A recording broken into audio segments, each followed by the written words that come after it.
You swear this is my first time. That's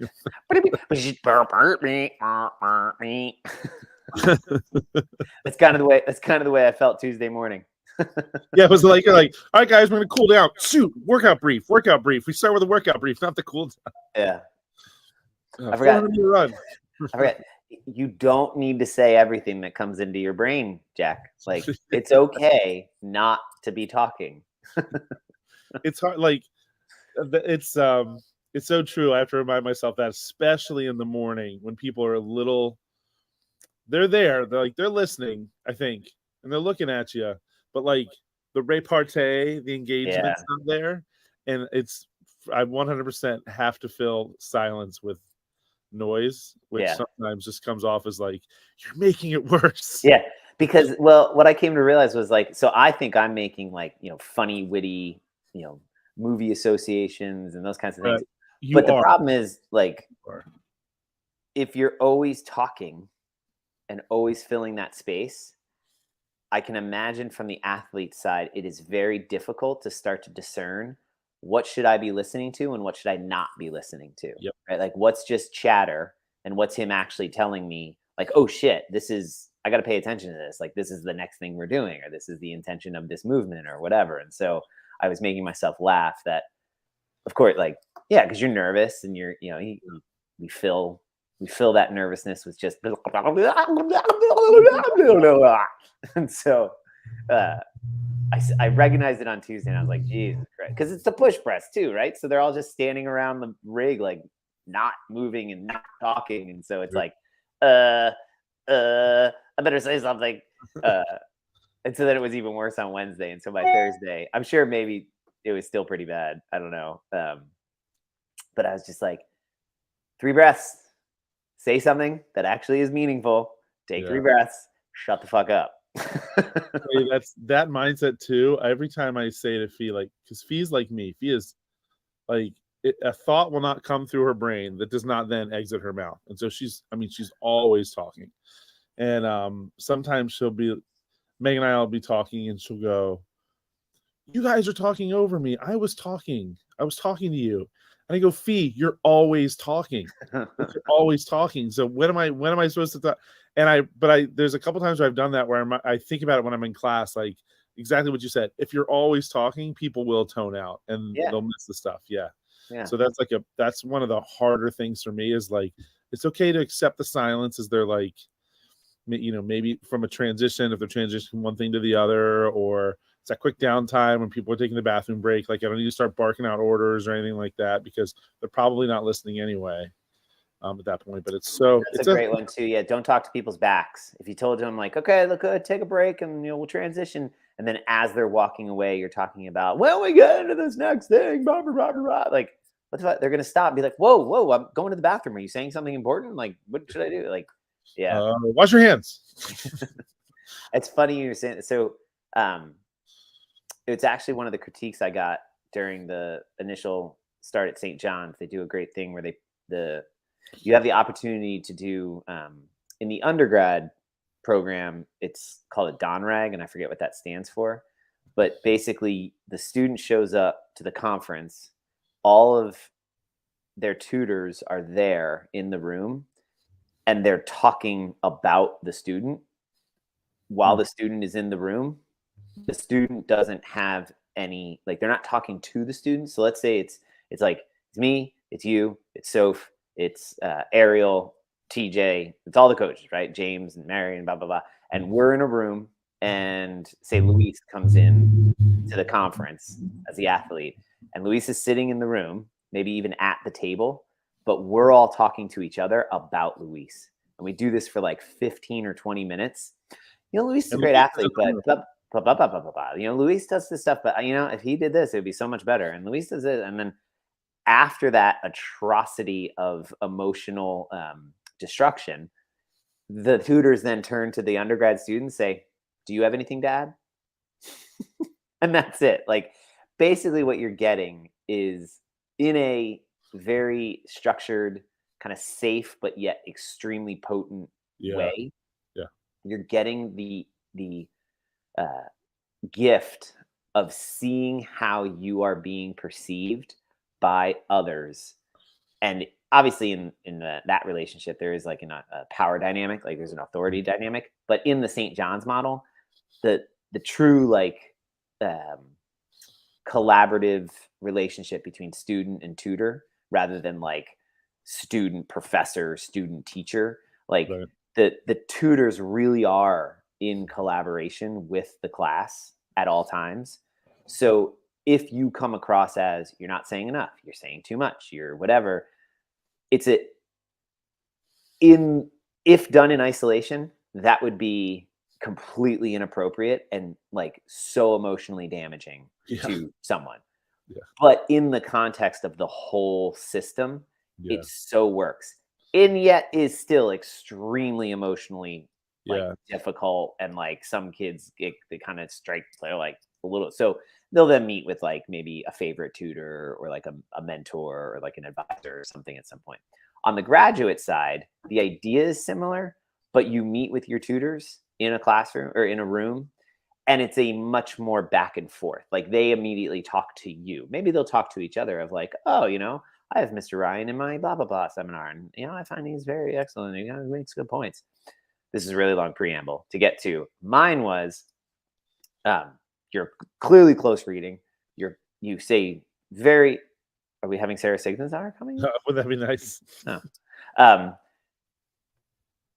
In your excitement to be a part of the conversation, and the one was like, I really feel that I feel this is very difficult to say because I don't want to stymie what is an excellent habit to have, which is to talk through your thoughts Mhm. kind of in real time. But Yeah. she goes, but in doing that, you kind of just keep going. And so instead of just offering maybe like one thing for everyone to respond to, you offer the one thing and then you offer the next thing and then you offer the next thing, so and at some point everyone who's listening doesn't really know which one they're all great, like they're all really like worthwhile to want to respond to, but which one do we pick? So Yeah. maybe work on like just saying one thing and then stepping back out. Can I say and I say this when I was there the other day and you were doing the push press and there was this one moment where I kind of like, I was working on something, but I like honed in on whatever you were doing.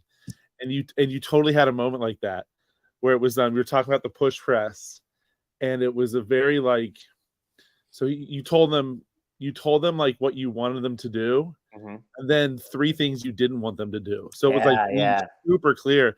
And I thought I kind of laughed. It's like, that's been a minute since Jack's coached, right? Like it's but it's like it's such a hard, like you want to be as clear as you can, and you're almost doing a disservice when you're giving them all the information. You just got to give them the one. Yeah. And it's so hard to do sometimes, especially like in that too. At that point, that was your second class. Oh, And it it's was the 6:15 yeah, one. it Yeah, was which is 6:15. always worse. Like we make the joke about the first class is the first pancake, but it's always better because it's just more instinctual. And then the second one, you're like, oh, I'm gonna try and fix this, and I'm gonna fix this, and I'm gonna Right. fix this. But yeah, Sometimes totally. it's It was overcorrect, funny. Like yeah. I looked at the right. You look at the push press, and I think I forget. I may have said this to somebody. I looked at the push press. All right, cool. That'd be there's not much in that class. It's it's pretty straightforward, whatever. That's the worst type Right. of class to coach right out the gate. Like people, it's like it's so effing hard because there's like it's so simple and you can F it up so epically. Like I would have rather had like a 6 movement chipper, right? Like a 20-minute 6 movement chipper or something where it's like you just don't have any room to do anything. Like you got to do the general warm up, teach each of the 6 movements, or just at least like familiarize each of the 6 movements, set out logistics, and then fucking go. Like there's no wiggle room to Yeah. yeah. So that's like when I finished Tuesday, I was just like, God dang it. That was I was like a C minus maybe. It's wild. When after Axel was born, I took a couple weeks off, and I went. It had been about 2 weeks since I had coached a class, and I went and coached. Maybe it was a Saturday morning or Friday morning, something. I felt so like rusty after 2 weeks. Like I Yeah. felt so off my game. And I remember like leaving that day, like same thing, like C-. Like that was not my best class. Yeah.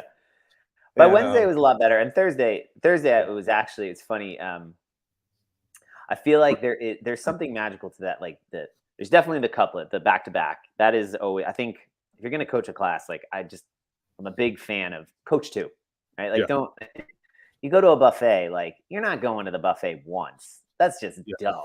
Like what are you paying for? You Why might did you go to a buffet? just go to Burger King if you're gonna do that. Like you can always go back for a second trip. I mean, that's why you got to get the pudding. I mean, come on. So that's a Ruby Tuesdays Ruby Tuesdays thing. Oh yeah, Boys always wanted the chocolate pudding, and I'm like, chocolate pudding? What is wrong with you? What's you three? You are not my kids. How do you want the pudding and not the apple pie? But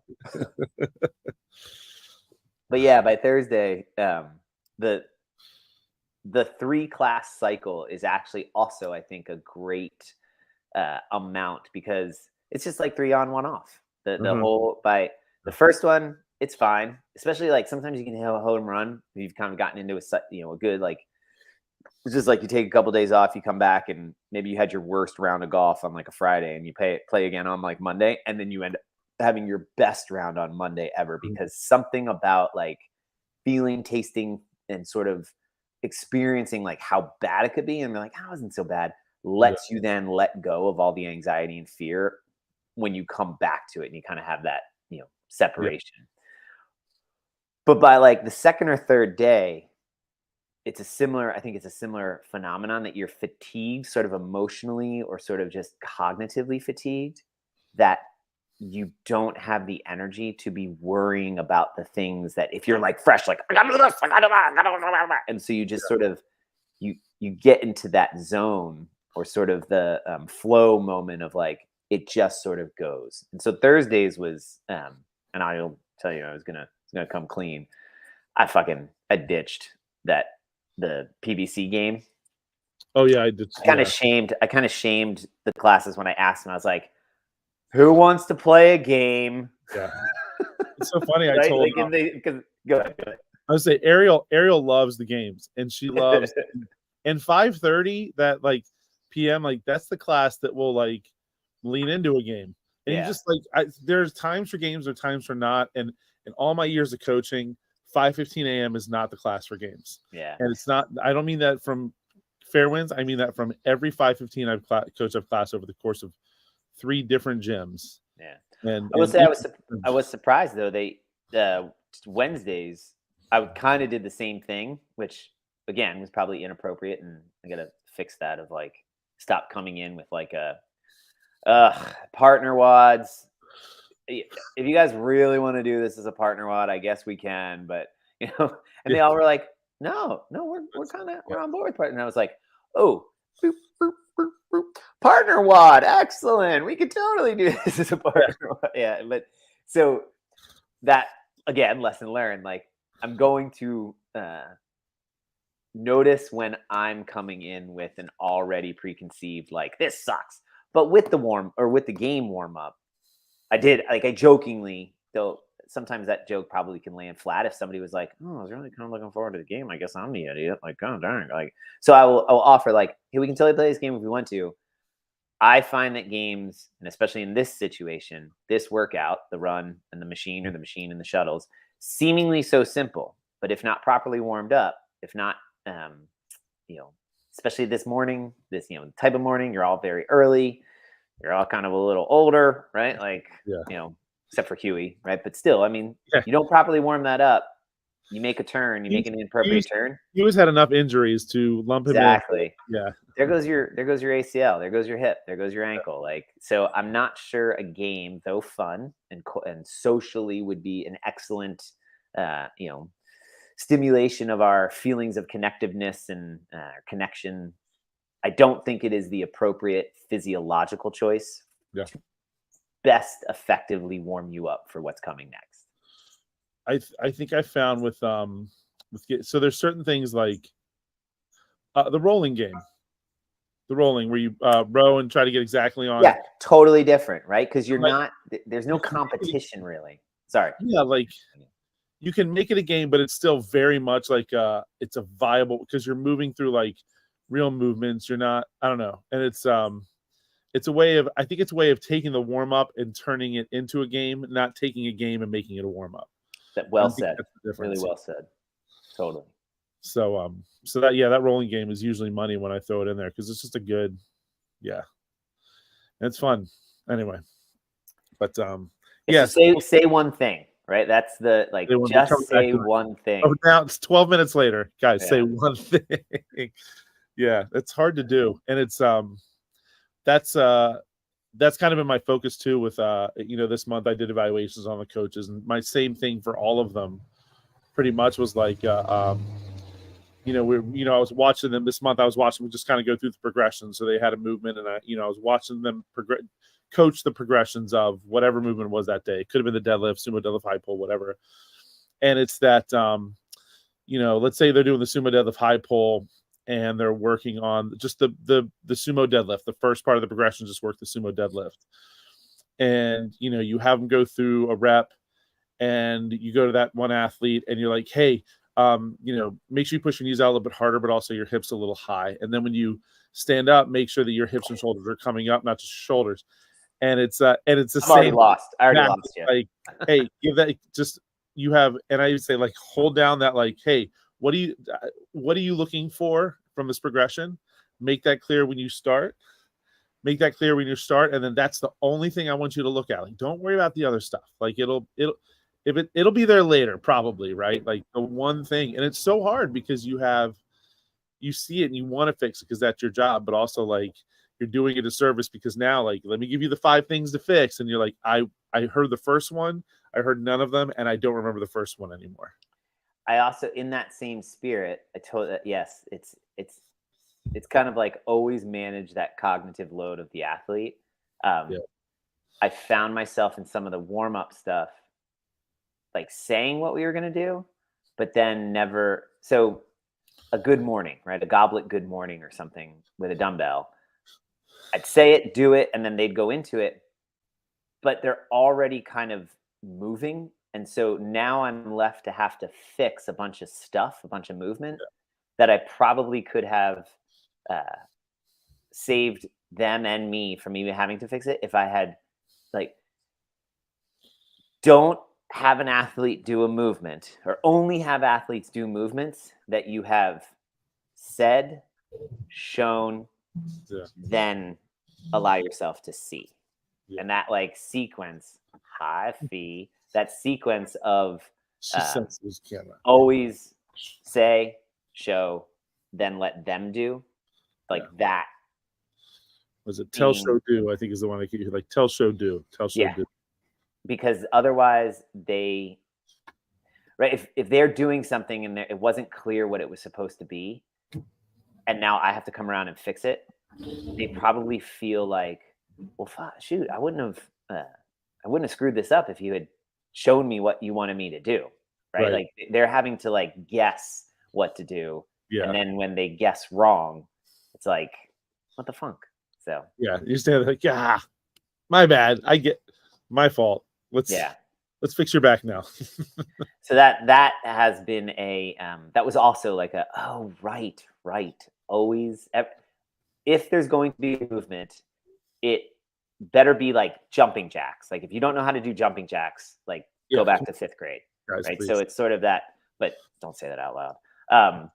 But if it's a movement that they're going to be doing, it better have already been shown and explained what is expected, or it is directly leading to what the main thing or the main focus is going to be at some point in the future, that it's progressing them to moving to something.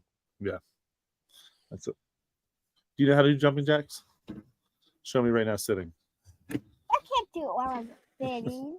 It's like, here's the test. A 6-year-old jumping jacks. Go. I can tell she's itching to show you something. You want to show him your tooth? Did you want to show him your tooth? I can tell. There's another one. Yeah. And making bank. Yeah. This one's all healed and this one is not. She had those suckers pulled. She had some cavities, and they pulled those suckers out. But she loves the dentist. Why do you love the dentist? Watch TV. They have they have Ah. they have a TV screen, and she can pick Netflix and watch Netflix while they're working on it. I got a dentist appointment later this afternoon, but I can't remember what time it is. Huh. I remember you mentioning that to me. Was it around 2:30? Yes, it is. All right. Hey, can you go back with mommy? You guys are getting ready to go for a bike ride. Actually, I'm asking you what I'm saying. I'm actually telling you, go back with mommy. Because you guys are gonna get ready for a bike ride, all right? You say bye to Coach Jack? See ya. I need to use if I actually have 2 tablets. She has 2 tablets. She's very excited. She wants to tell you all the things. We'll do that another time, okay? Say bye, feet. Go on. Go on. All right. Love you, babe. She's a riot, that one. Okay. Go. Oh, excellent. She's like, okay, I'm going inside now. I She sensed it. went She to, right. She saw your face. Not Your face went from still smiling, but your eyes went to do that again, and you're not going to be on a bike ride. She knows, like, she knew that was. She knows there's a camera on, and she's very excited to get in front of it. Yeah. So she's funny. That's my Coops. Anyway, say one thing. We were still there. Yeah. Games. Yeah. Anyway, so how's it? So, so like, okay, you could. I'm with you too. I like the 3 days in a row. Because it totally does, like, one thing builds off the other. I like too the way you went from like the heavy day to where it was the heavy day to kind of like the short. So actually, yeah, I'm glad you know. Of course, you noticed that because you're a damn good coach and you're pretty good at this thing. I actually used that on Thursday to kind of talk about. I prefaced it on Wednesday a little bit, but Yeah. So if you look at it, it was a single modality lifting, Mhm. single modality gymnastics, single modality monostructural. Within those 2 single modalities, there were multiple things than gymnastics. It was a gymnastics couplet and it was a monostructural couplet, but they were single modality across. And so I was like, so isn't that fascinating that there's 3 movements in CrossFit: weightlifting, gymnastics, monostructural, which the beauty of variance, you could smash 2 of those together into a beautiful couplet. You could smash all 3 of those together into a beautiful triplet, like Helen. You could put them individually by themselves. The magic of this methodology is that variance covers a broad scope of movements, both from type of movement and then like specific movement, like a category of movement, monostructural, weightlifting, and gymnastics, or the specific movement itself within those categories. And what makes this so wonderful is that if you, and I'd point, you consistently come 5 to 6 times a week, you get that coverage and you can work with the professional who is in the care of your physical health to make sure that you dial back and dial up the intensity so that you can keep coming 5 to 6 times a week and develop a lifelong movement practice, which will make your life better, happier, and healthier. And everyone was like kind of joking, but the idea of, well, should I only come 2 days a week or 3 days a week or whatever? I'm like, you sleep every day, right? You eat every day. You take a dump every day. Most people, sometimes 4 times a day. I mean, everyone's a little bit different. It's called being regular, baby. Yeah.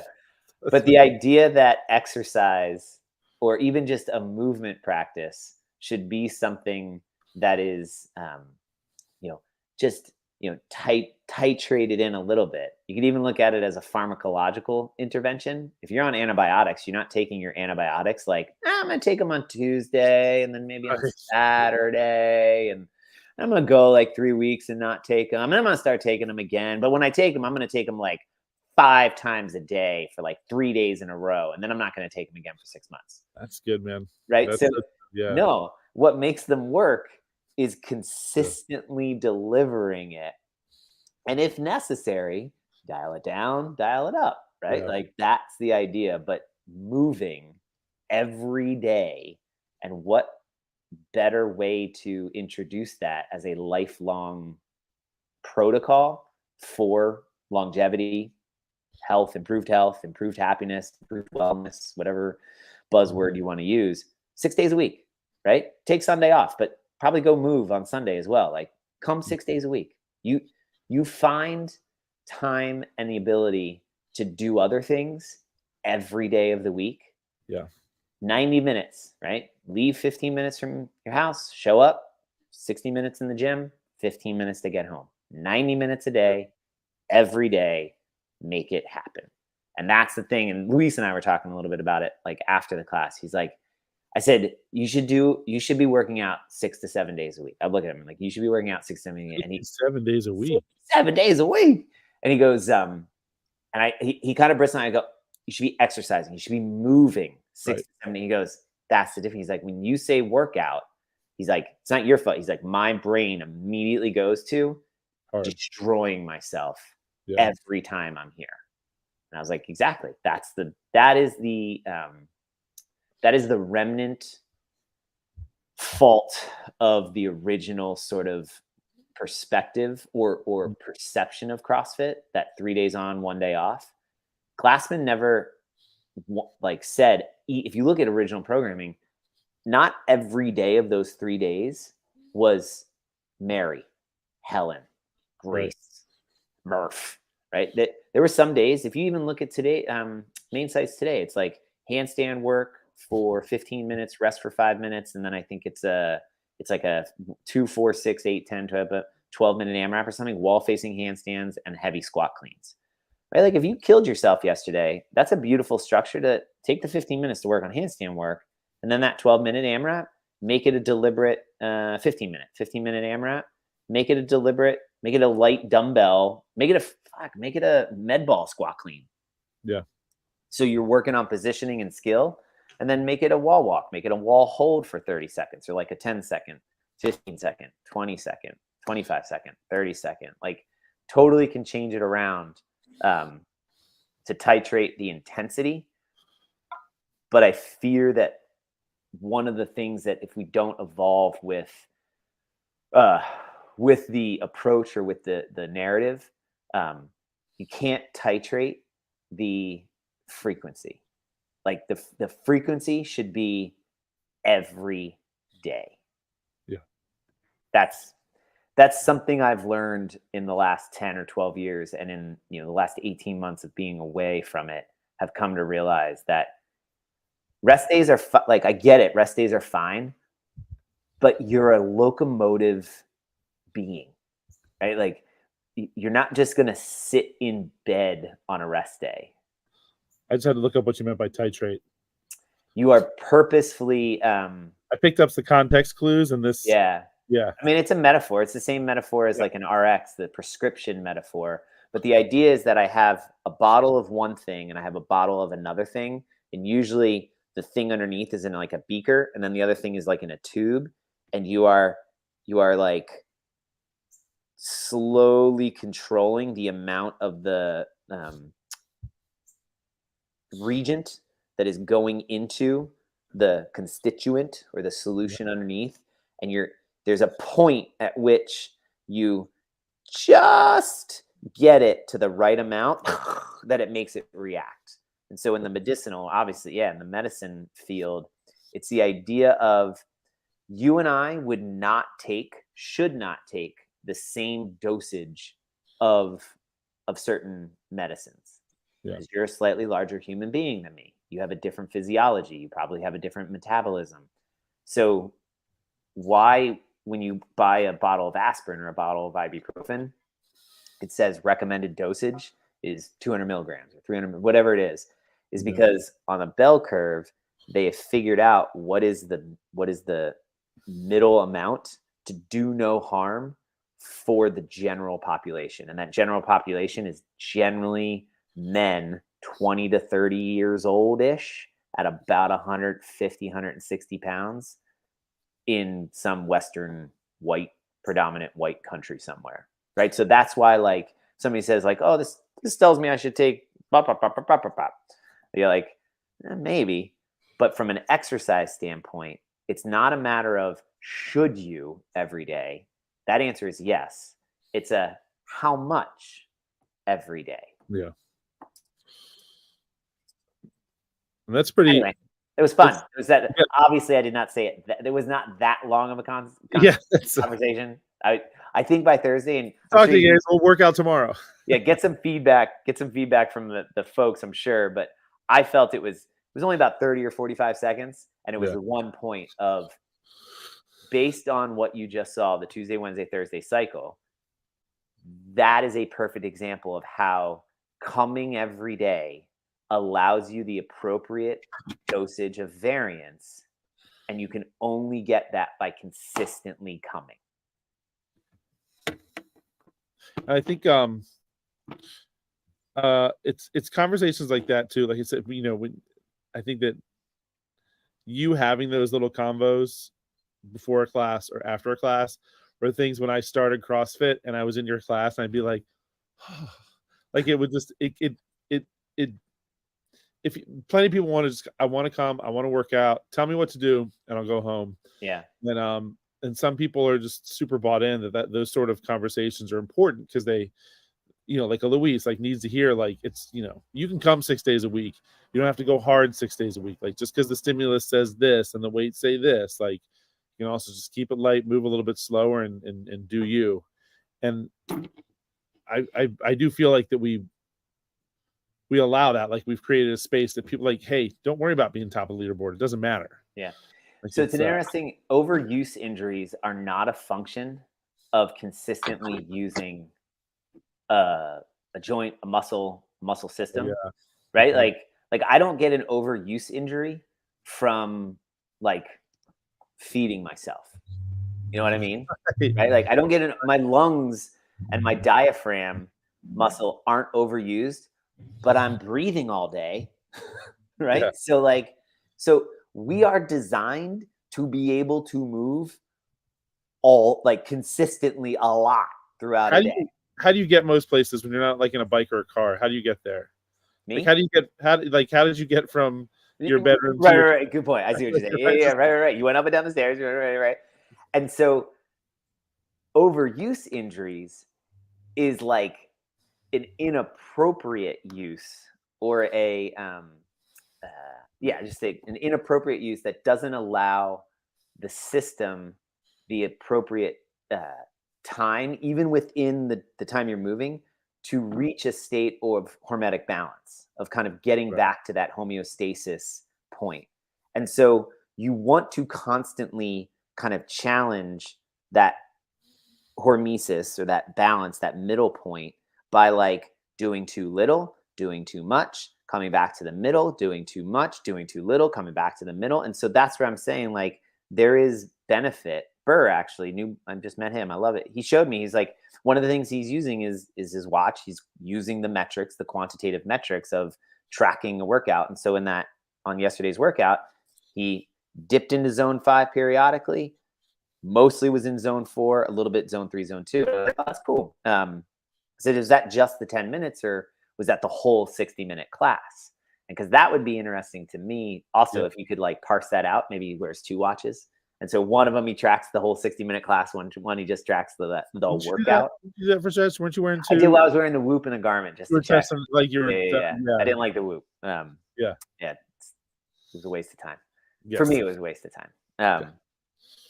But like that was, I was like, that's perfect because he's quantifying something that I'm talking about kind of more qualitatively. And there's benefit in kind of paying attention to both. But in the end, whatever you pay attention to and using, setting up easily executable protocols for yourself that fit within the reality of what both emotionally you're going to be able to do, but then also like logistically you're able to do with your life. Like that's sort of the sweet spot, sort of the Venn diagram center section of like success. That's when, so I say just remove the variable of, do I come Monday, Wednesday, Friday?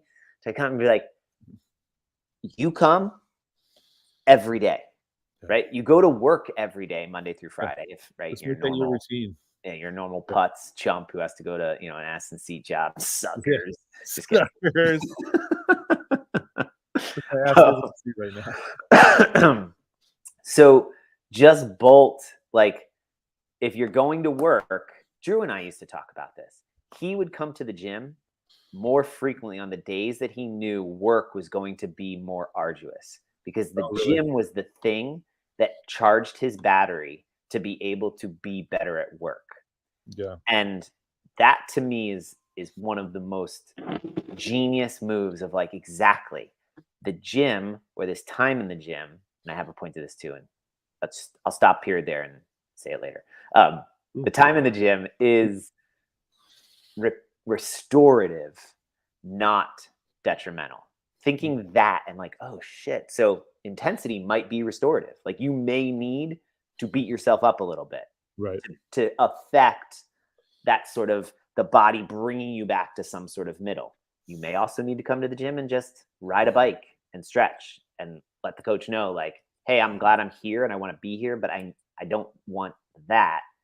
Can we do something else? And coach says, yeah, that's what I get paid for. Yeah. Period. It's that whole like yes, it's almost like I'll work out in the morning. If I carry this heavy load now, the load I carry later is not going to feel quite so heavy. And it's That's totally so poetic. like it's like it's setting that up. And yeah, it's such a difference maker. Who was I talking to recently too? It was Claire. It was Claire. She was she took time off because she had this going on with her foot, and her doctor told her she's not allowed to work out. And she's like, not allowed to work out. He goes, well, you can swim. She goes, I don't have a pool. I don't have My time. bathtub's not big enough. And she's like, Eric, I was getting so irritable, like just on a daily basis. So when I said to her, I was like, well, just come back. I was like, if you don't mind being a guinea pig, and we'll see what works. So when she came Tuesday, I said that was her first day back in, a little over a month. And, I said, we have three things that'll happen here. Either A, it'll feel worse, it'll feel the same, or it'll feel better. And I feel like the odds are in your favor, because if it feels the same or feels better, those are both wins. Totally. Right? Yeah. And she said, and afterwards she goes, well, it feels numb, which is better than hurt. So she's like, I'll take that. Okay. Right? So numb, I guess numb is. We should watch that. We have to watch that. And I was like, I wasn't expecting numb to be an answer, but I think, but she was just like, you saw it from when she walked in to when she left. She was just in a better mood, and like sometimes that's all it is. You just need that to set your day up. I notice the difference when I do it in the morning as opposed to if I try to hold off in the evening, and just with my overall patience with the kids, like huge difference. Totally. So. I'm glad that was right. I was going to go next. So see, periods are helpful in a dancing conversation. Allow other people to talk. Dummy.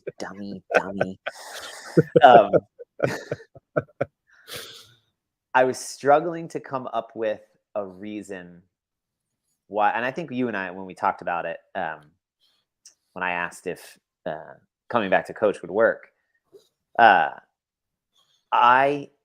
thought I missed classes. I thought I missed like that sense of community or whatever. And it only took 2 weeks of remembering. And this is a very difficult thing to kind of thread, or the idea thread. I hate classes. I hate going to classes. Yeah. And so maybe I don't hate classes. I love them. I love the idea of them. I love their function. I love exactly as you described it. I, as a human being, as an individual, hate being in classes. Yeah. For the purpose of what exercise and a movement practice allows for me emotionally or therapeutically, like what it does for me therapeutically. So that was what I had to come to realize. Like, I love the idea of a class. I love the structure of the class. I love being a part of a class. I don't want to be a member in taking a class in order to facilitate that day's movement practice or exercise protocol for me. So if I were to do my own workout, right, and do my own thing in my gym, maybe with Andy over text, maybe even if another person is in there with me, we're not coached, we're kind of figuring out, we do what we do. I don't want to talk to you. Don't talk to me during it. you fucking cheer for me, you're gonna go in your car and go home, right? Like, so the idea of I want and need that, I've come to realize that. And then if like I also recognize the importance of supporting sort of the class concept and structure. And if I'm a part of this organization, then schedule a day or two. Maybe it's the Saturday class, or maybe it's something where I go as a function of being a part of it. Mhm. And it's like, I don't give a shit if I do 30% of a clean, or right. Like, I'm there to be social and active and a Yeah. part of something, and look at it like, yeah, I would work out on a day and then go for a hike with a friend, Right. or a group of people, or go play golf with the boys or whatever, right? Those are also movement and exercise practices.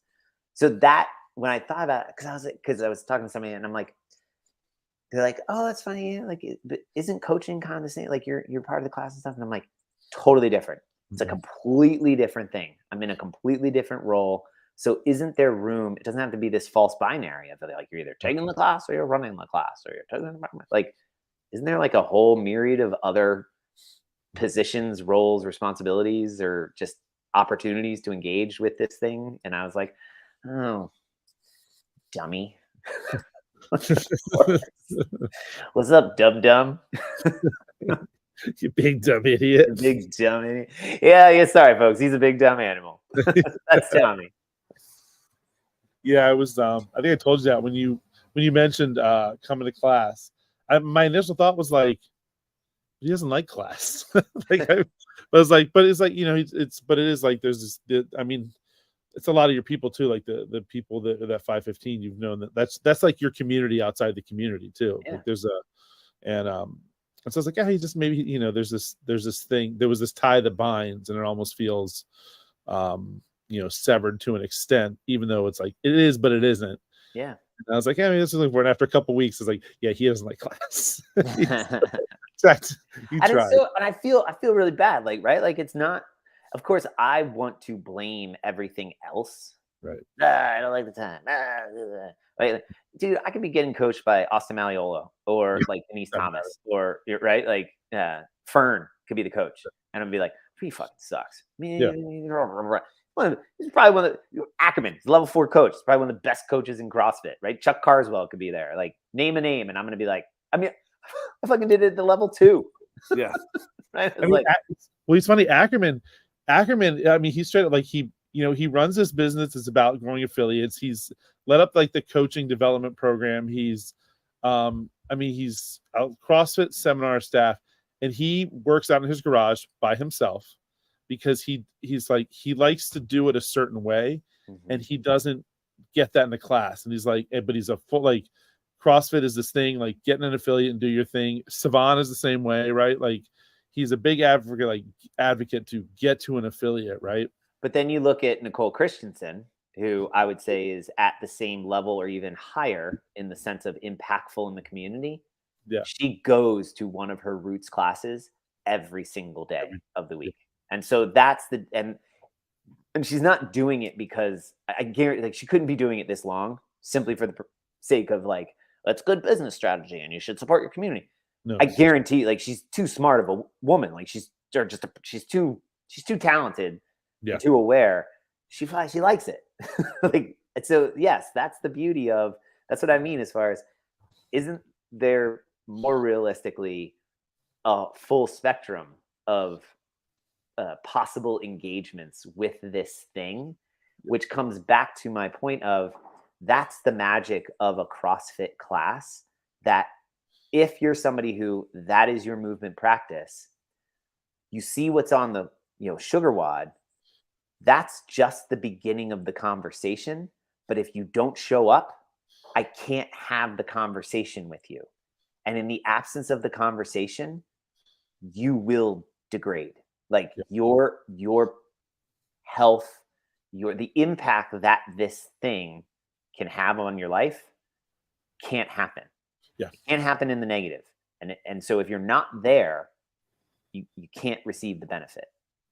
And that to me is like, when I think of when I think about it that way, or when I started thinking about it that way, I'm like, right, there are no rest days. Like the rest day idea almost, I think, is it's a negative. And again, I'm reducing this down to an inappropriate simplicity. Sure, take rest days. Like it's okay. That's okay too. I'm just saying what I would do as an athlete, and then what I would see athletes do as their coach, and what I would facilitate them doing as their coach is kicking the shit out of themselves 2 or 3 days in a row, and then expecting a 1-day rest day to undo all the inflammation response that those 3 days in a row or 4 days in a row did, and then come back and do it again. Right? It's just this downward spiral that the end result, injury, burnout, disinterest, whatever. And so instead of thinking like the only way for this thing to work is for you to consistently do it. And the older you get, the more important having it be an every day of the week thing is. So much so, man, that I'm curious if the Creaky Beasts shouldn't be going every single day. Yeah. Or if they're not, because of time or logistics or whatever, there should be something for them to do, like an Archie Bunker style at home workout with water jugs in their shitty couch, in their badly decorated living room. For those of you who were around in 1819, I'd say it wasn't badly decorated in the 70s. Right? Like, do you see what I'm saying? Like, thinking about it's a complete paradigm shift of the longer you're off the field of play, the harder it is to get back onto the field of play. Yes. So everything you should be doing should be facilitating being on the field of play. And the field of play is being able to do some sort of exercise or movement practice 7 days a week.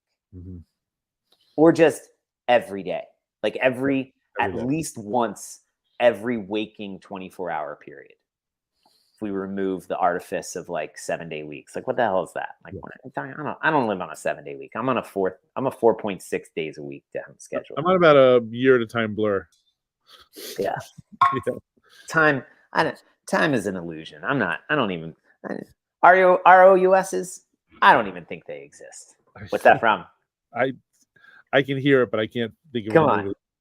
What about the ROUSs? Rodents of unusual size? I don't think they exist. I can like hear it. I can't think of the movie. Oh, my sweet Wesley. What have I done? Tell me. I'm not that. It's not Princess there. Bride. Sorry, I was trying to think of one more, but I lost it, and then I zoned you out. said anybody want a peanut? Anybody want a peanut? Oh, we're rhyming. Now I mean it. Anybody want a peanut? Fezzik, are the rocks ahead? If there are, we will surely be dead. I need to figure out, like, I think that movie's appropriate for Fee. I think she could watch that movie. Yes, 100%. Yeah. So it's a movie that we've been trying to sell her on. It'll be interesting to see if she I will be interested to hear if she is similar to everybody else in her general generation, that watching a full hour and a half, hour 45-minute movie from the 80s, 90s timeframe that you and I and all of our remember as like, oh my God, Goonies, it's amazing. You totally got to watch it. But then you watch it and you're like, wow, this is still a good movie and it holds up, but it is so much slower than YouTube clips or YouTube shorts or 30-second little videos that they have all become accustomed to. I think I'm curious. Like, if it's a movie on, I'm curious. If it's a movie, Fee will sit for a whole movie. Like, when TV's on, she's on. Like, she gets that hit, and she's cool.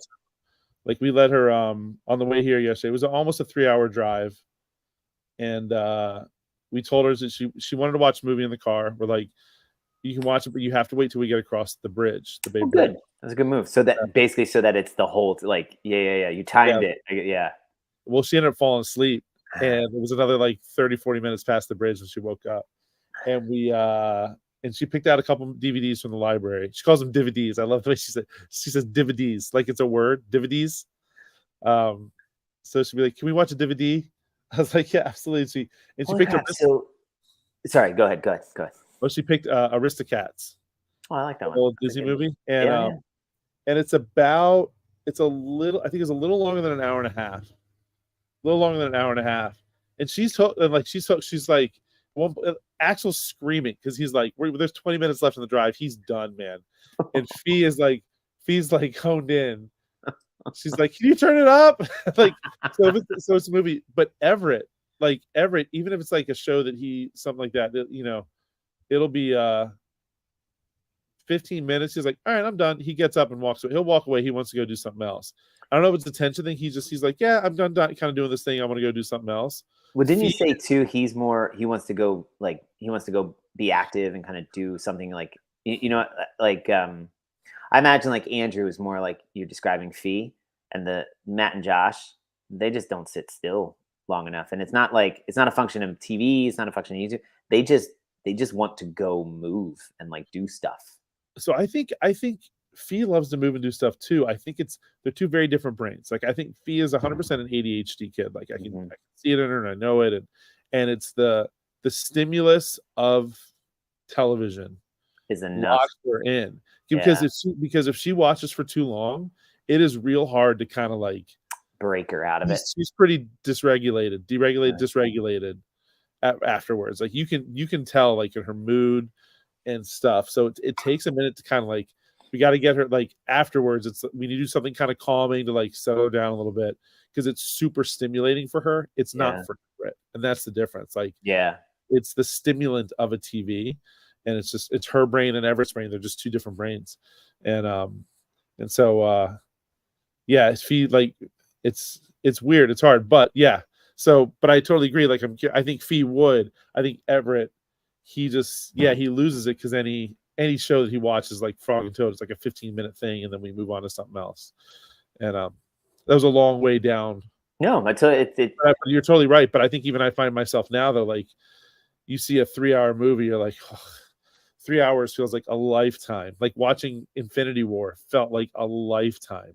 I think just the world that's broken down in eclipse. You're right. Connecting it back to the idea of there are going to be, like, I'm already looking for similarities and patterns between your kids and my kids, right? Like we have that tendency to want to sort of like pigeonhole into sort of these categorical norms or something because it gives us a stability or a safety of the illusion of like a structure. Coming back to the class idea of like, if I see this workout, that's the workout that's supposed to be like it's the rigidity of like, that's all that there is. You just exploded that and said like, well, no, even amongst my 3 kids, like the TV thing or the show thing is the stability, but even the experiencing of that has all kinds of possible experiences. Like who's to say Everett can't watch it for 15 minutes, go away, come back, like who's to degrade or judge his value of that experience versus Fees. But as you also said, like there's also a moment where like individually both of their experiences, if not managed effectively or appropriately, could have negative down. So like the positives of her watching the show on the car ride were that the car ride was not torturous to make it so that when you arrived at your destination, everyone's miserable, whatever. It facilitated the ability that everyone had a great experience without the illusion that like, we're on a car ride, we're going to talk, we're going to play car games, and we're going to look at the scenery and be like, okay, that's nice for you, but that sucks for me. And then, so it's this like constant back and forth of like, I can't curate an individualized perfect experience for everyone, for everything at all times. That's ridiculous and torturous. And they made a movie of that and they gave it an Oscar.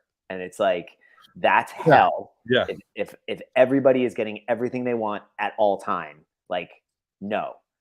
There is also then the other side of like, there is not a one size fits all. Mm-hmm. So the reality is like somewhere in between there. And you're going to end up coming up against like, hey, look, you don't get everything you want.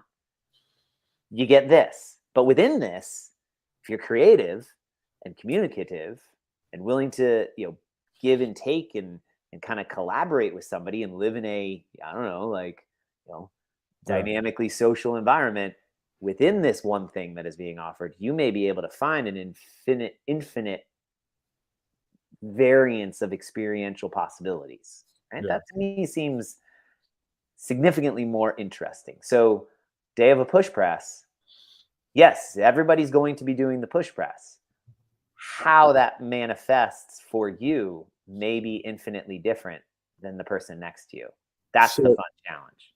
So just kind of going on that. Here's a fun challenge. Look at the programming for next week, and I saw this. Yeah, I meant to do that. Shoot, I didn't prepare. I was too busy reading The Wife of Bath. No, it's all good. You were looking at your wife in the bath? What? Wait, what? What podcast is this? What? What'd you say? All right, so this is Chaucer, Middle English of So this is Thursday's workout. Which one? 400-meter run. That's gonna be so shitty to cook. Look at me, Amr. That was there you go, folks. A little peek behind the curtain when we see that. And then ring work afterwards. Oh my god, it's the worst workout ever. Dude, it's so funny. Like my initial, all honest, my initial reaction was like, all right, what else can we do on Thursday? Right? I'm totally moving this. But I also looked at it as like, I like this as a, sometimes this is CrossFit, right? Like this is CrossFit. Can you switch that between Thursday and Friday so I can teach Friday and Soph has to teach the run in the rings? Oh shoot! Does Soph watch this? She's coaching right now. She's busy. She won't see this. This is next Friday, so I'll be coaching. So my answer to you is no. We're gonna keep it right here on Thursday. Crap. No, I'm with you. It's funny.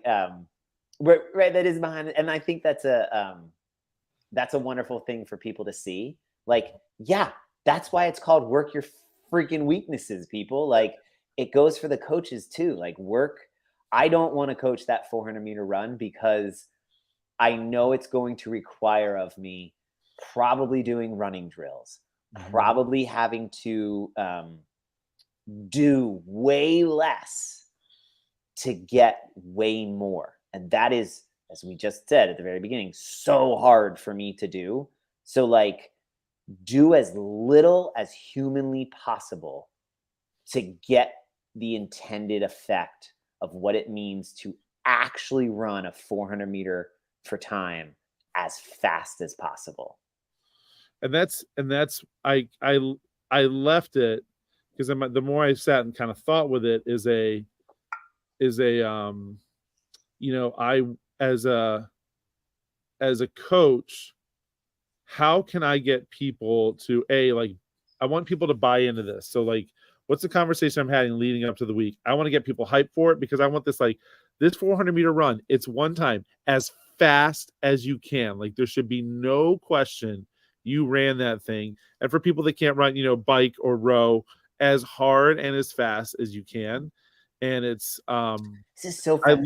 I like the test as a coach. I remember it in a there was a 5K about a month ago, and when it was coached, and I think it was Sarah who coached it, and she said something like, "Oh, 5K, like that'll be pretty easy to coach because they're running most time anyway." And I kind of would say, well, what a challenge for you as a coach to not phone it in before they run. Like get them super prepared and understand the importance of this 5K, here's how you're going to pace it. But I also this should be work, not just what's the reason coming to the gym as opposed to just going to a track, going to a park and running it. There's a reason this is an Olympic event. Yes. Honestly, I love that. So I was trying to think of, you got me there. I was thinking of a food metaphor of there's a reason we don't go to Vin 909 every week. Maybe not even once a month. I love Vin 909. I love the pizza. I love but there's a sense that I think of going to Vin 909 and I'm it's gonna be a long wait. And it's gonna be you know what? It's just easier. Let's just get Little Italy or let's just get Rocco's. Because then I'm saying what do I want? Well, I just want pizza. And I don't actually even really care if it's that good a pizza. I kind of just want pizza. And then I get it and I'm like, yeah, that was not great. Like, it was kind of pizza, whatever. Oh, jeez. He's at my door. My neighbor is at my door. Anyway, it's the idea of it being like something that is special. But hold on.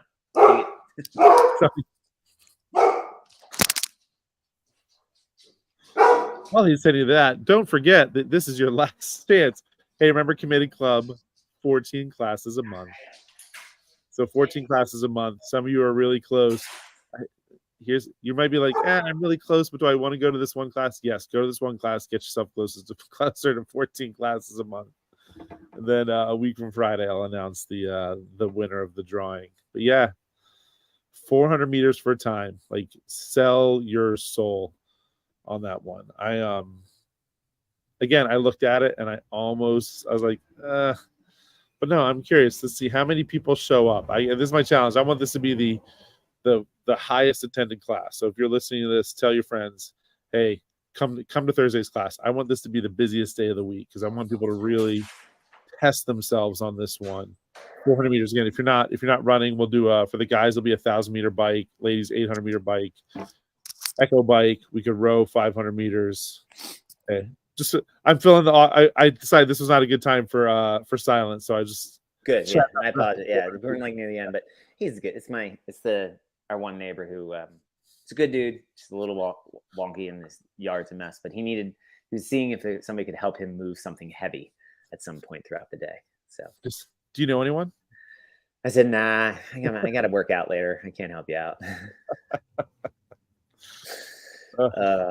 Yeah, now I'm like totally zoning in on it's so funny. We were just talking about pistols yesterday because in the warm-up I had him doing a bunch of glute and hamstring activation to like open up the hips and stuff. So anyway, that's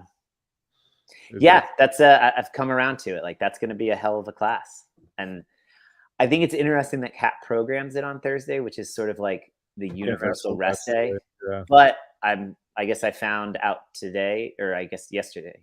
Anyway, I found out Wednesday that apparently Wednesday has sort of matriculated into being the morning class universal rest day, or at least somebody said that, because only 2 folks showed up Wednesday at 6:15, and even the Wednesday 5:15 was lighter than the Tuesday and Thursday ones.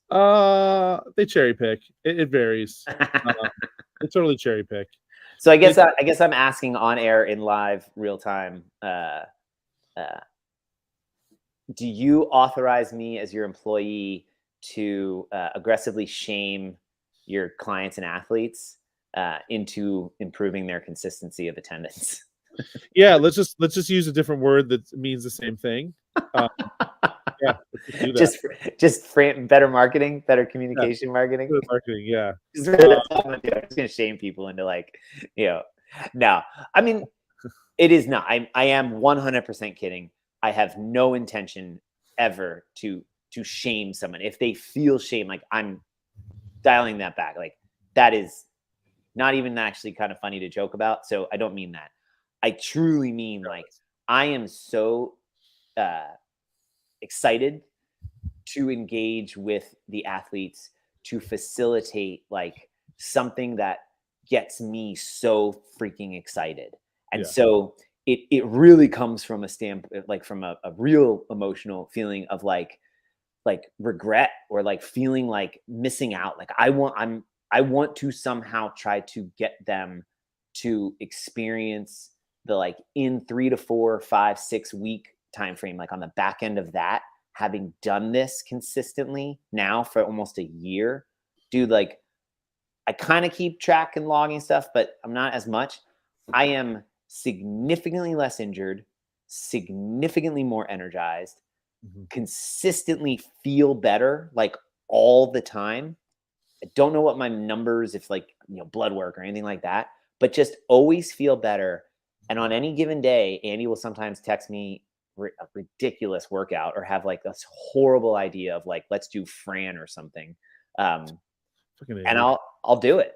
And I'll, if not PR, like, still be really close to what I've been able to do in the past. And I'm not killing myself but I ascribe it back to it is consistently having some sort of movement practice 7 days a week. And I want to offer the opportunity for people to experience that and see how it can be, and how like the value that offers them that eclipses, from like a financial standpoint, anything that they're paying to get that from the gym. And it's so nice to just have that. Like, they don't have to think about it. The only thing they have to think about is just show the F Show up. That's it. Like that's the hardest part of your day. Yeah, Cool. like The rest, right? It's so simple, but like that's the thing that gets me excited. And so that's why I was jokingly like, kind of shame them into it. Like, no. I don't want to do that. I definitely don't. I really sort of want to infect them with this sort of excitement. Yeah. So yeah. It is. I like the it's the, I think we've said it before, where it's like bare minimum 3 days a week, like bare minimum. But I get away. I'm telling you, man, like I'm not telling you what to do. Obviously, I'm finding that is the wrong message. I feel like, because that opens the door. Sorry, I totally interrupted you. I'm sorry. Go it's fine, because I realized I used to say that, and by saying like bare minimum 3 days a week, and it's the whole telling them what you want to do, don't tell them what you don't want them to do. By saying like bare minimum 3 days a week, I'm telling them really what I don't want them to do. What I want them to do is, I want you here 5 to 6 days a week. Like, people are like, oh, how often do people come? 3 days a week? They come 5 to 6 days a week. Like, and when they're not here, they're doing something. They're going for a hike. They're going for a walk. They're doing yoga or some sort of active stretch on the side. Like, they're mucking out their barn. They're mowing their lawn. They're doing activity. They're doing something. Yeah. They're coming to the lifting class at 9 o'clock on Sundays, $30 a month, or $15 for a drop-in with Coach Eric. Well done. With the promise which gets rave reviews by anyone I talk to. So with the promise of no burpees and no running. I think that's what really sells it. I promise them there will be no burpees and no running on Sundays. So instead, you're just going to do a burpee mile. You said no burpee or running. No, I know. It's burpee and running. Put them together. It's a different thing. But yeah, no, I realized I would say all the time, like, bare minimum, get here 3 days a week. And I found the people that I would say that to, like, they're maybe coming 3 days a week, if not less. And then not that long after, they're gone.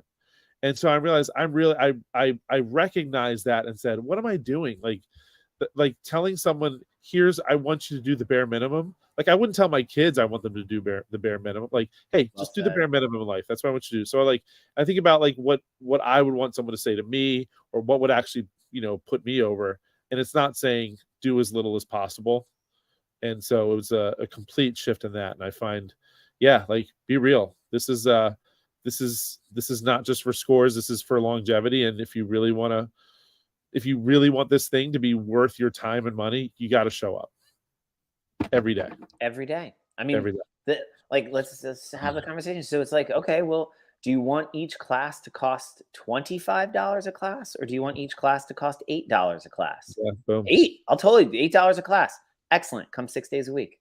I'm saving that, actually. That's good, right? That's perfect.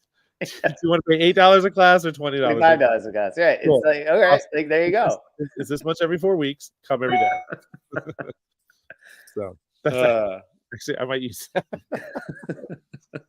Like, let's think about it. Some people are really, it's the value, and it's there. Yeah, I mean, you're gonna, and the thing, and so it's like, what that does too is it lets you now all of a sudden, oh man, I mean, that's like, that then quantifies how much stakes you then put into each class. Because if I'm only coming 2 or 3 times a week, that then means each time you come, it has to be a $25 value class. Yeah. Like, that's a lot of pressure to place on yourself, to place on the coach, to place on the gym, to place on everything. Like, and versus like, I come every day, like, look, not every breakfast is amazing.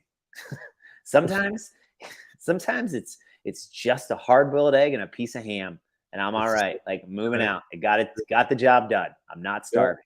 So, And then sometimes it's a Matt Ryan freaking amazing overflowing eggs and cheese and bacon and sourdough sandwich with a Chick-fil-A sauce drizzle. Like, What? oh, dude, I see him making these. I'm like, should you make one for me? Right? Like, they're so good. That sounds amazing. Yeah. Oh.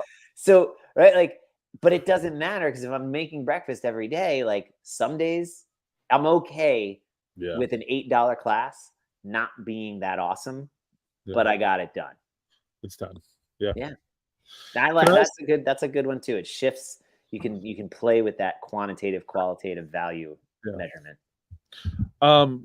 We gotta land this sucker, but I do have one more quick question. It's maybe not a quick answer, but I'm just curious for you. So I was looking at the classes. The classes in each class you probably had, give or take, 3 to 4 people that you would never coach before, right? So and that's level 4. That's at level 4, right? Like you go to a gym and you coach class people you've never seen before, and so I was like, oh, that's good prep. How did you feel? So it had been, a little over a year since you coached, and now you're in here. There's people you've never met. Like, what was your experience with that? Like, how did you feel? Like, so easy. I find that to be the easiest thing in the world, right? Because the variables are so much less. And here's what I'll tell you. If you ask before you even start, hey, hi, what's your experience? How often have you been doing this? Great. Any injuries, limitations, things I need to know? I don't want to cause you any pain or discomfort, and I want you to be able to feel as comfortable as possible getting this done today. Oh yeah, actually I'm working with a bad shoulder. My knee's a little wonky. I just had a surgery on my hip. Like, okay, cool. Here's the rule. If I ask you to do something and you see me doing it and you have concerns about that, just say it, and we will figure out an alternate thing for you. If you feel any pain, stop doing that. Let's not work through pain. That's not a good approach. And if I say anything that doesn't make sense, just say it. You're not going to hurt my feelings. I want you to be able to move through the full range of motion without pain to execute the movement. Cool? Sound like a good deal?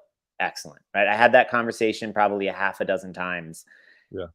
Not as much times on Tuesday because I kind of forgot, but Wednesday and Thursday it was I did it at some point, but I was like, crap. They were like starting to warm up on Tuesday, and I'm like, crap, I forgot to ask. Anybody have any injuries? If you don't feel comfortable tonight, I'll walk around and you grab me and you tell me if there's something going on or, whatever. Newer athletes, or not even newer athletes, unfamiliar athletes to me as a coach, I find infinitely easier to coach than athletes who I've been coaching, because there is an complete elimination of bias blindness and letting them get away with something.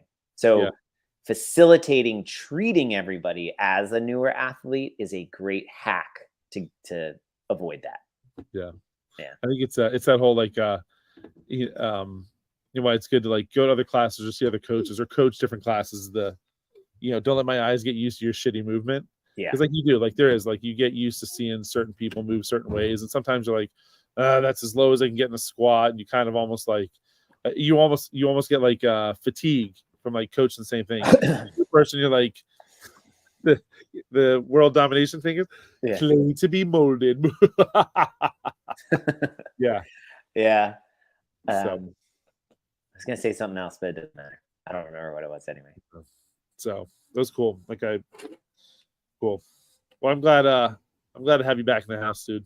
Yeah, it's a good rhythm too. Not that anybody cares, but right, Monday night I'm up super late because I have class, so I'm just fasting. I finish eating at 4 that day, go to class all night, home by 10:30, in bed by 11, up at 4:15. So it's a little rough on Tuesday, but then it rolls right into class, and then but by the end of the day on Tuesday, I'm exhausted. And I just went to sleep, woke up Wednesday, and Wednesday was a much more coached, kind of got the day started, rolled into a cycle. And then Thursday, so last night, yesterday, coached super early.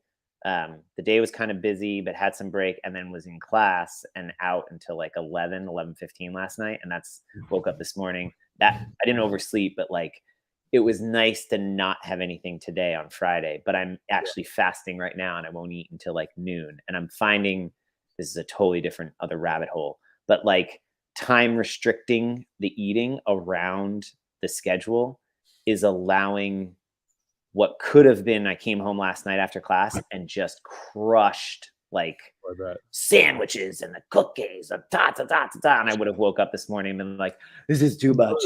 I can't do this. Schedule's going to kill me. But I feel fine because I was aware and have been playing with this for the last year and a half, 2 years of adding those 2 classes 3 days a week is like right now it feels like a perfect dosage Good. of I'm glad. stuff emotionally, physically, and just, yeah, it's a great, there is power in regulating your schedule, be it with work, with engagement, with eating, right? Like this is something we've talked about. There's and as much as I get irritated with this guy Jocko, I'm just kidding. There's freedom in that. Maybe that's my gratitude. Is coming back around to personalities like that, but maybe specifically this guy, former Commander Jocko Willink, and there's freedom and discipline. If understood and listening to him, actually what he's talking about, actually listening to him a couple times, and I've consumed a couple of his podcasts at this point and started reading one of his books. Didn't read the whole thing, I skimmed it. I was picking up what he was putting down pretty quickly. And he even says like he's not writing literature. Like that's not his goal. So like, okay, cool. Like take him on his grounds of what he's talking about. He is a catchphrase type of guy. And there's benefit in then understanding the catchphrase and then listening to the medium where he like then explodes out the nuances of those. He is a heck of an interviewer. He asks great questions. And that idea of there's freedom in discipline, that you remove, just like this coaching question, you remove the need to have to figure out all of those variables if you purposefully remove as many of the variables as possible so that you can have the freedom to pay attention and focus on the variables that matter in that moment for your stated goals, for the things you've crafted, right? Like say it and you're like, oh, right. That totally makes sense. If I'm trying to say 1,000 things, nothing of it matters. So just pick the 1 or 2 things you want to say them, and stop talking. So there. I double down on the gratitude there so that we could keep this thing. That was what's the word I'm looking for? Good. And actually, the funny thing about that, I listened to where that came from, and when he talks about it, it's been hijacked. Like he's not saying. He's simply saying he's revamping stoicism. He's saying, I can't control the world around me. I can only control how I respond to it. And so if all I'm doing is getting like confused by like, oh, this sucks. Oh, he's like, there's too many variables. You can't control all those. So control what you can control. And it starts with what you think and what you say. So if like you're feeling out of control, just go, all right, you said this guy good. Now he's not saying like you have to accept that or you have to do it. And I was like, all right. I think it's totally go ahead. I think it's totally that story of the farmer who's the farmer who his horse ran away and they were like, oh, I can't believe your horse ran away. That's horrible. And he's like, yeah, maybe. And then the horse comes back with like a whole bunch of horses. And they're like, oh my gosh, you got a whole bunch of horses. That's amazing. Maybe. And then his son tries to break one of the horses, falls off, and breaks his arm. Oh, your son broke his arm. Yeah, but then they come. That's around horrible. Maybe like that. It just is what it is. Sorry, recycling trucks coming through. And it like this. Okay, your microphone's actually done. I can barely hear it. The difference would be, oh, your horse ran away because you hadn't fixed the fence that you knew had broken 3 weeks ago, and now you don't have any ability to farm your field and take care of your kids and pay your rent. And so now you're going to get evicted. And it's like, if you say good about that, that's not the same thing as saying like, oh, there was a big storm and it knocked everything down and my horse ran away. Like, I can't control that. I did everything I could to control the variables I could, and yet things still happen. You say, good, I got an opportunity to figure out what I need to do now. Like Yeah. that, I think, is a better way to like tease out. But he's his personality of that's his brand that he's, you know, and it's his brand. He owns it. That's the authenticity of one word, pithy sort of aphorisms. But he has the You having a availability if you're seizure? willing. Were you having a seizure? Were those pithy aphorisms? Are you okay? Pithy, no, one word, pithy aphorisms. So Oh, you they're okay? like, yeah, that he then offers other places where he expands on those and offers the nuances of them so that you can understand them. And Yeah. that the discipline, there is freedom in discipline.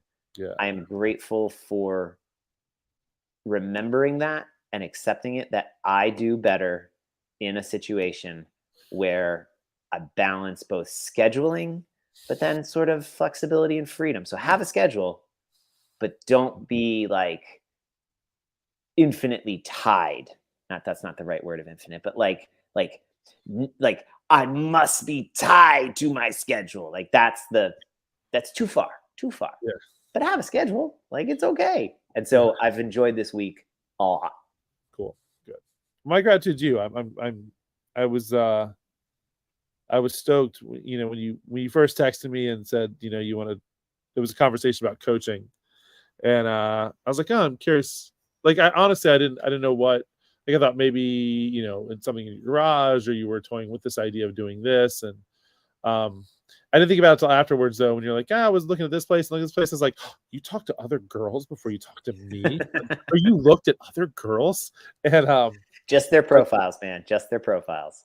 But yeah, like I always wondered, like, you know, I wonder if he would ever come back as like in a different role, or is that like, and it's always been in my mind, and I've always thought like, yeah, it'd be cool. Like there's times in the past where I thought like, well, maybe I could talk to him and see if something would be interested in as like a, you know, be cool to have like, you know, like just a coat. I don't know. I've had a lot of different thoughts about it. And so when you brought it up, I was like, oh, cool. And it felt really good. Like, I don't think I can describe it. Like it was, you know, and you come in the mornings and like, yeah, sure. Mornings, no problem. Like, it's, no problem. Like it does. It's refreshing. It's familiar, but it also feels refreshing and new. And it has like kind of opened up some stuff for me to be able to do that almost, it does lift this weight that, stuff feels a little bit more manageable now from top to bottom. And it's, and that like little move, like you said, being of service, like how can you be of service to me, but also the community, also the, you know, and so I really appreciate it. My gratitude is Jack Ryan is back in the house, and that it's a wonderful thing. Like it's, you brought me into this you brought me into this CrossFit world, and you've always been like a part of it. And so it's I don't know, it feels like there's this little spot that's been filled. So I don't know, without being weird. So anyway, cool. My gratitude is Jack Ryan, the coach. Now I feel guilty that you weren't my gratitude. Oh, that's fine. No, you had a good gratitude. I like that. I will say this, man. You are I've always known this, but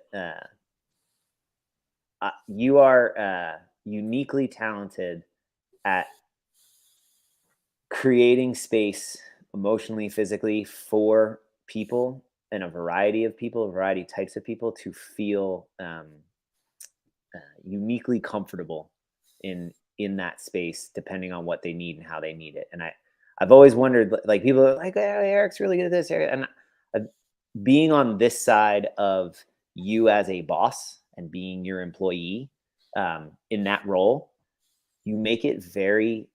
I was really surprised at how, and not like a surprise like, wow, I thought this was gonna suck.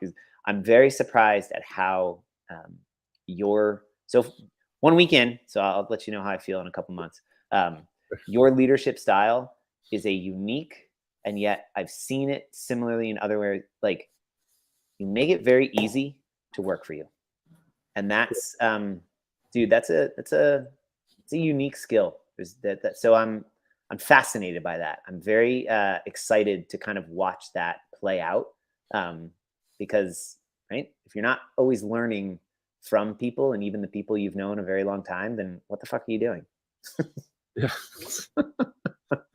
So I mean that, like, that's not just I'm saying that as a gratitude, like, oh shit, now I got to pay it back a gratitude to him. Like that's it's a gratitude of you, but it's also like I'm really grateful for this chance to like, holy crap, like just that email, that follow-up email, right? Like I didn't need it. Like you could have like told me about whatever. It could have been like, it was in the framework of like a stock sort of like, this is what you would send to a new employee, but there was also like an authenticity to it. It was just, it's totally one of those where it's like, I know you know what you're doing, but there are some things that are different, and I just need you to be aware of them. Because like, hey, fall in line, bucko.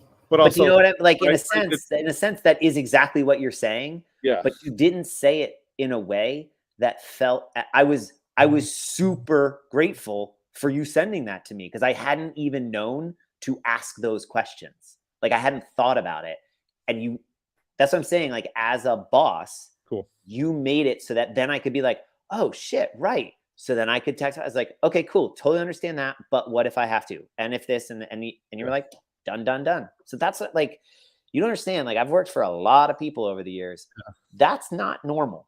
Like that's a very, but yet those who were good to work for, that is normal in what they do. And so it's like, I'm impressed. Like you're fucking good at this, dude. You're really fucking good at this. I just always go back to just communicate, and it's like just communicate, because we talked about it before. Like heard it before, like communication. You know, clearness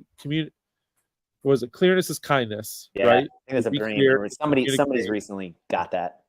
And then you know, I just always go back to like you and I working together when we'd hit these spots where it's like, all right, there's this gap in communication and things are starting to feel a little ruffled. Let's clear this up. And so that I would rather over communicate, and it might seem annoying, but at least that way it's so everyone's on the same page. As long as everyone's on the same page and doing the best that they can, like for the most part, I'm pretty happy.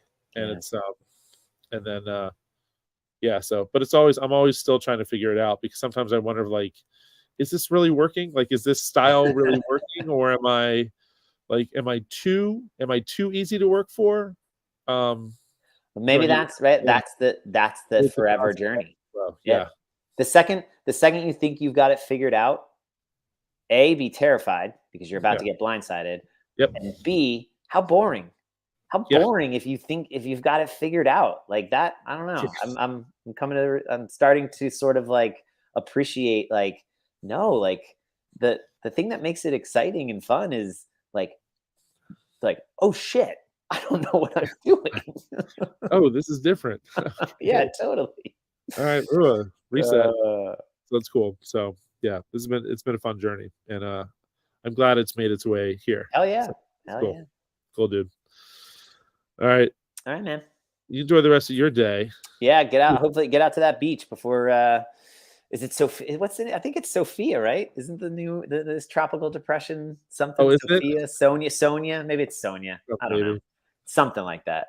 Well, I was thinking of it's gonna get a little chilly with the wind and stuff, and I thought we could make a nice like pot of chili, maybe some Irish chili. You've heard of it, have you? It's something you got to be careful though about how many beans you use. I heard. Yeah, because it requires 239, but if you add one more, it's too forte. It's too forte. I told that one to Ed, and he's like, I'm totally gonna tell that one to Kim, and I go, repeat it back to me because I think you're gonna blow it. And so he tells me the joke, and he goes, because it's too fartsy. I was like, no, not fartsy. There's no S in that word. I was like, do you get the joke? Do you understand the joke? He's like, yeah, I totally get it. And then I heard him when he was on the phone telling Kim the joke, and he said too fartsy again. I'm like, damn it, Ed! Like this is you ruined it. Give me that back. You can't give me that joke back. You can't have it. You know what? Don't repeat my jokes. It's good stuff, brother. And certainly don't tell somebody that you heard it from me. All right, if you're going to tell it like that, you're on your own. Please, yeah, you didn't hear it from me. Yeah, he had a coworker at work. They tell each other there's like a joke of the day every day. When he doesn't have one, he calls me, and I was like, I want you to put me on speaker so I can tell the joke. Don't say, hey, I got this joke. Or what he does, I said, or what you do when it lands, you're like, isn't that a great joke? But when it bonks, you're like, Eric told me. Eric told me that joke. That's an Eric joke. Yeah, tell it. When it comes to jokes, man, I'm all about quantity, not quality. It's this is how it goes, man. All right, All right, we're brother. out of here. We got stuff to do. Yeah.